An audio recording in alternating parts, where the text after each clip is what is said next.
back to my channel. Okay, and a very happy Republic Day to each one of you watching me. I hope that you all are proud of being an Indian. I am very proud of being an Indian, and आज का दिन is all about Indianness and your nationalism, and I hope that you are enjoying your day.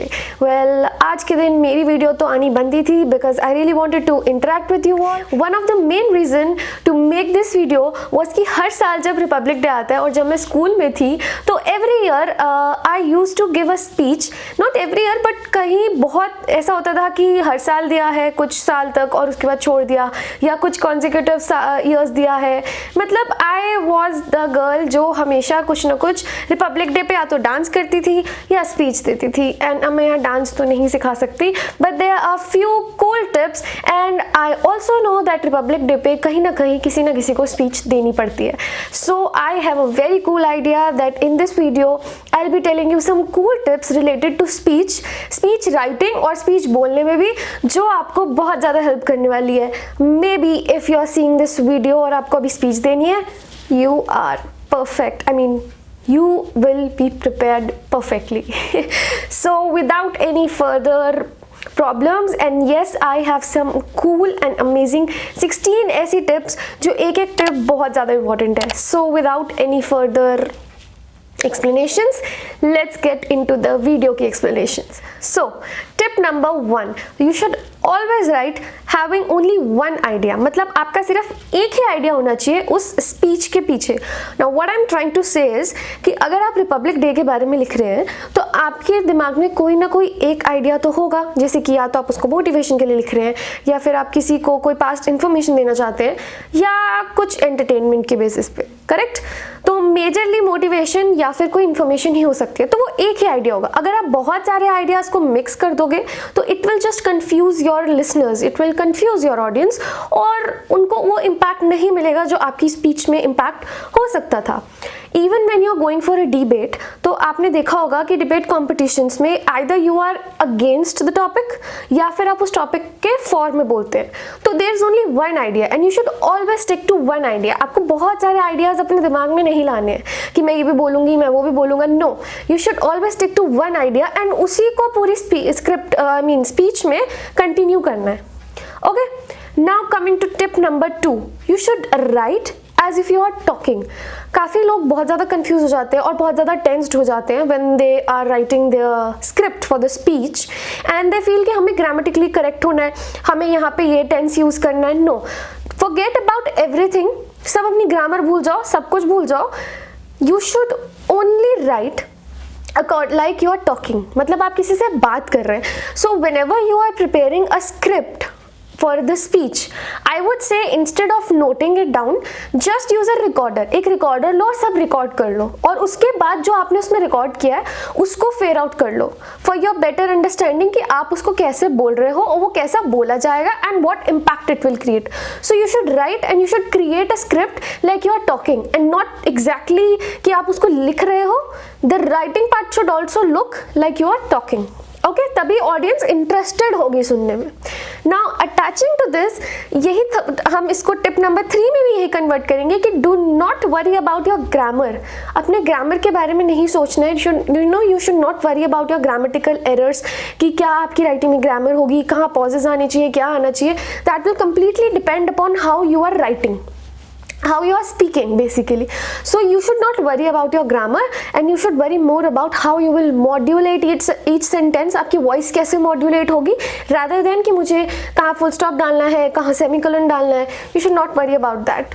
Nobody is going to read your script, they are going to listen to your speech. The script which you are writing, they are going to listen to it. तो आपकी speech में more than grammar, it should have more emotions.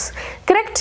Now before going further, I would really request you all to like this video because मैंने देखा है जब तक मैं आपको बोलती नहीं हूँ आप मुझे कोई like नहीं करता है. So please like my video and do share it with your friends. Back to my content. Now the tip number 4 is time is very limited. Okay, speech में आपको ये नहीं कि आपको सारा दिन बोलते रहना है. Time is very limited. You don't know what people, you know, how much they would want to listen to you. आपको नहीं पता कि आपको सामने वाला कितनी देर तक सुनना चाह रहा है, कितनी देर तक उसको आपकी स्पीच में इंटरेस्ट आ रहा है. तो टाइम बहुत लिमिटेड होता है. टाइम को ढंग से यूज करना है, टाइम को वेस्ट नहीं करना है. सिर्फ you know just don't go of topic मत चले जाओ स्पीच में. Just keep that you know time in your, कि अगर आपको 1 मिनट का टाइम मिला तो वो इस 1 मिनट में जो आपका एम है स्पीच का वो कंप्लीट हो जाना चाहिए, rather than just giving examples and just talking to people about anything.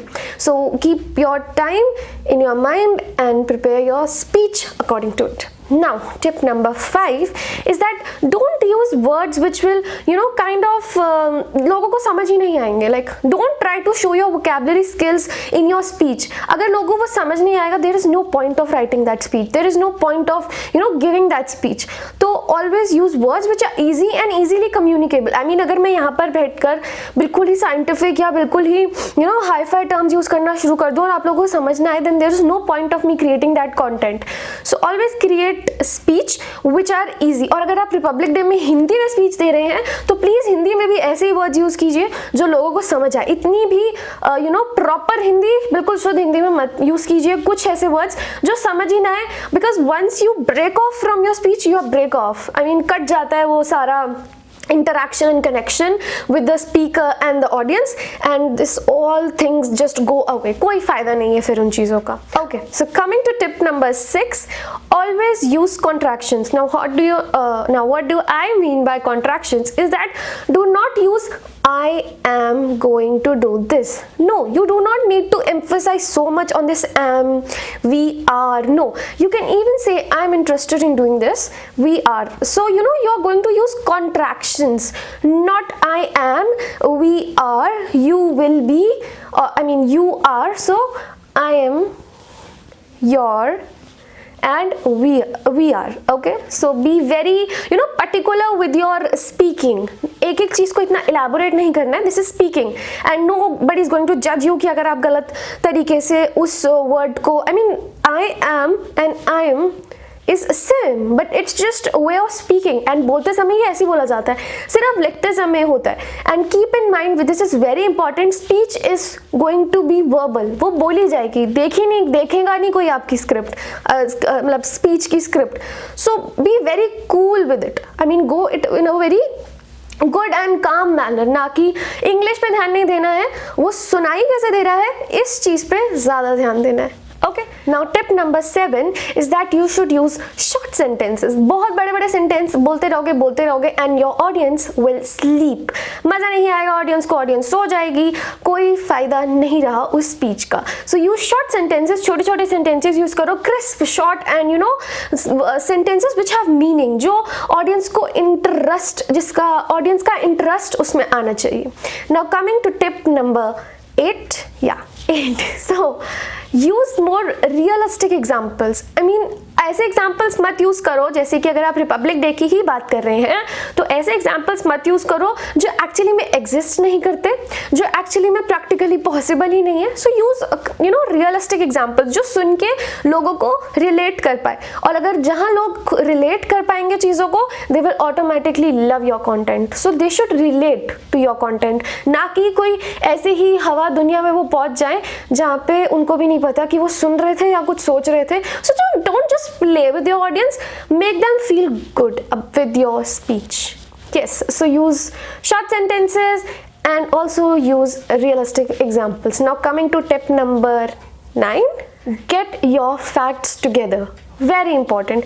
कुछ भी उठा के कहीं से नहीं बोलना है. कहीं कोई साल बोलना था 1956 और साल बोल दिया 1953. No, when you are giving a speech वहाँ पे बहुत लोग होते हैं ऐसे जिनको उस चीज़ के बारे में नॉलेज हो, and you will really be very embarrassed when you know कि आपने इतनी बड़ी गलती कर दी. इतने you know there are people जो इस चीज़ में बहुत ज़्यादा नॉलेजेबल होते हैं. Like there are sometimes police inspectors बैठे होते हैं, even your teachers are there.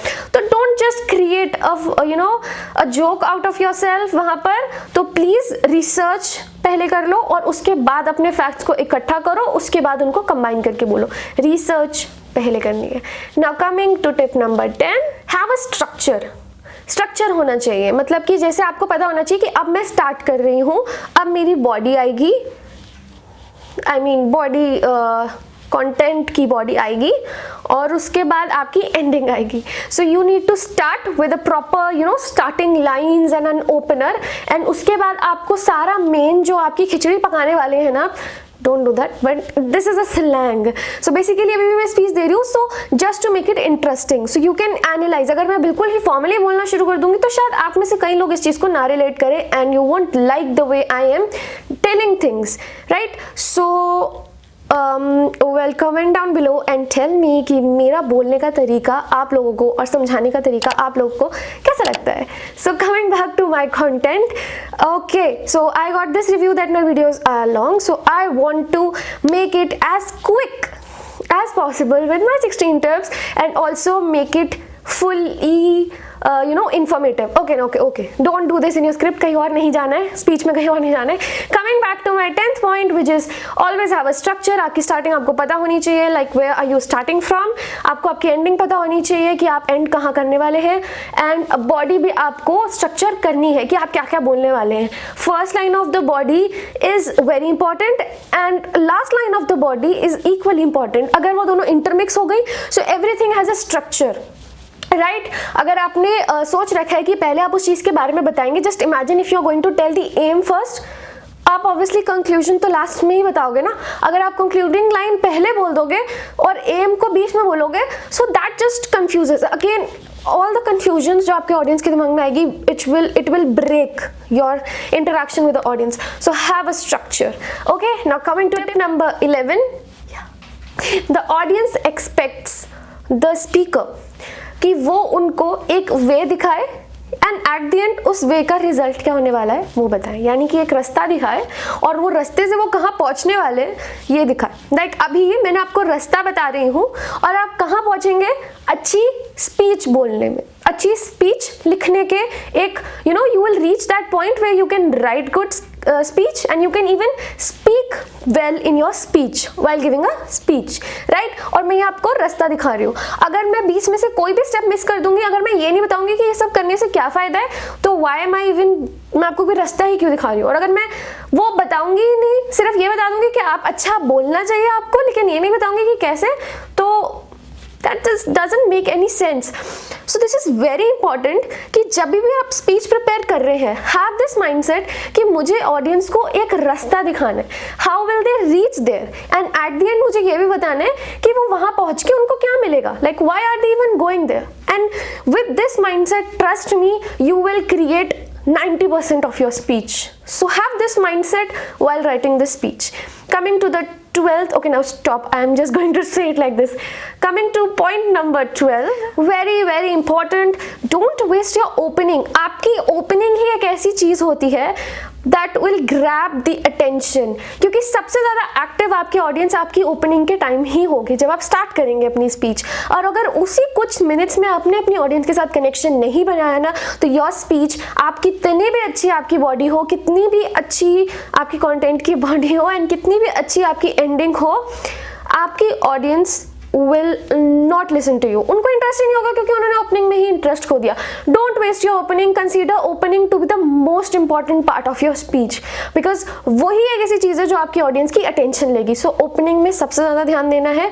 Always make your opening kind of मतलब कि आपकी ऑडियंस उसको सुन के इंटरेस्टेड हो जाए. Like you can include humour, you can include a fact, या फिर अगर आप किसी इंपॉर्टेंट चीज़ पे बोल रहे हैं लाइक अ ग्लोबल इशू, सो आप किसी चीज़ में उनको डरा भी सकते हैं कि अगर आप ये चीज़ों को नहीं समझेंगे तो आपके साथ ये हो सकता है, which definitely will grab their attention. So there are lot of ways which you can by which you can grab the attention of your audience, और अपनी ऑडियंस का अटेंशन ओपनिंग में ही ग्रैब करना है. Okay, coming to tip number 13, which is always know the mood of your speech. और एक tone जो आपको पता होनी चाहिए, एंड उसी टोन के हिसाब से, उसी मूड के हिसाब से आपकी पूरी स्पीच होनी चाहिए.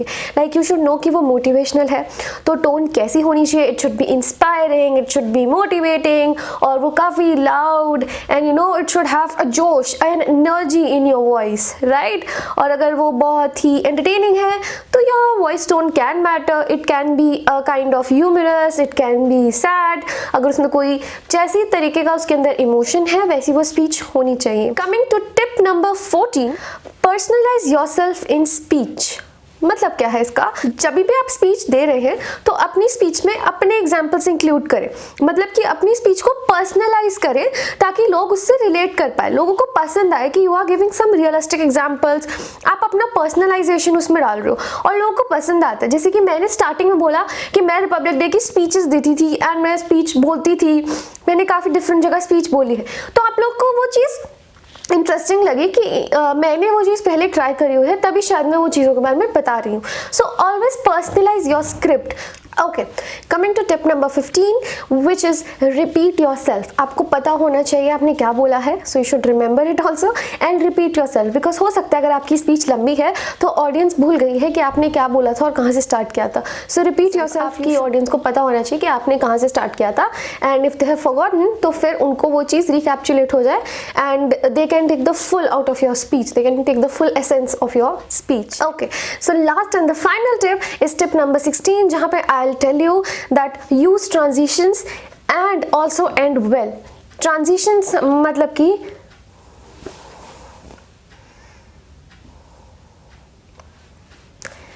आप लोगों का अटेंशन एकदम से आया होगा कि या तो आपका ईयरफोन खराब हो गया, वीडियो पॉज हो गई, या आपने कुछ ना कुछ तो किया होगा, और अगर नहीं आया तो why aren't you focusing on this video. Well, if आपके साथ कुछ ऐसा हुआ है तो please like it right now my video. And coming back to the point, transition मतलब ये लाइन भी चेंज कर रहे हैं और आपको देखना है कि आपकी ऑडियंस इंटरेस्टेड है या आपको ऐसा लग रहा है कि अब जो बात आने वाली है उसमें बहुत ज़्यादा इंटरेस्ट की ज़रूरत है, तो आपको ट्रांजिशन यूज़ करने चाहिए। जैसे कि आप एकदम से बोलते बोलते बोल सकते हो कि oh my god, wow, which will just आपके ऑडियंस को एकदम से, अगर वो सो गई है ना तो वो उनको अवेक कर देगी। जैसे आप चुप भी हो सकते हैं, साइलेंस इज समथिंग, जल्दी से ध्यान जाता है, यार अभी तो कुछ सुनाई दे रहा था, एकदम से क्या हो गया, right. So you can use transitions और अपनी स्क्रिप्ट को बहुत अच्छे से एंड कीजिए, क्योंकि अगर आप अपनी स्पीच को अच्छे से एंड नहीं करेंगे, so don't get confuse when I से स्क्रिप्ट और स्पीच, बिकॉज अगर मैं स्क्रिप्ट बोल रही हूँ तो बेसिकली आई एम टॉकिंग कि जब आप लिख रहे हैं तो उसको अच्छे से एंड करिए, क्योंकि वही स्क्रिप्ट आप बाद में बोलने वाले हैं, correct. So you should and your speech correctly, because वो एंडिंग ही डिसाइड करेगी कि आपके लिए लोग they will feel kind of appraisal for what you said, और दे फेल्ट मोटिवेटेड। अगर आप मोटिवेशनल स्पीच दे रहे हो तो उनको मोटिवेशन हुई कि नहीं हुई, वो एंडिंग डिसाइड करेगी। आपकी पूरी स्पीच में शायद कुछ ऐसे एलिमेंट्स ना हो जो मोटिवेटिंग हो, लेकिन लास्ट की लाइन इतनी मोटिवेटिंग हो कि people will feel that energy in themselves. तो आपकी एंडिंग बहुत इंपॉर्टेंट एक रोल प्ले करती है, एग्जैक्टली सिमिलरली जो आपकी ओपनिंग एक रोल प्ले करती है पूरी स्पीच में। सो एंड इट वेल, कुछ ऐसा जो एक थॉट प्रवोक करे लोगों के दिमाग में, right. So with this I think I have completed all my 16 tips in well stipulated time, and I was able to explain you each and everything. With this, enjoy your day. Again, a very happy Republic Day, and thank you so much for watching my video.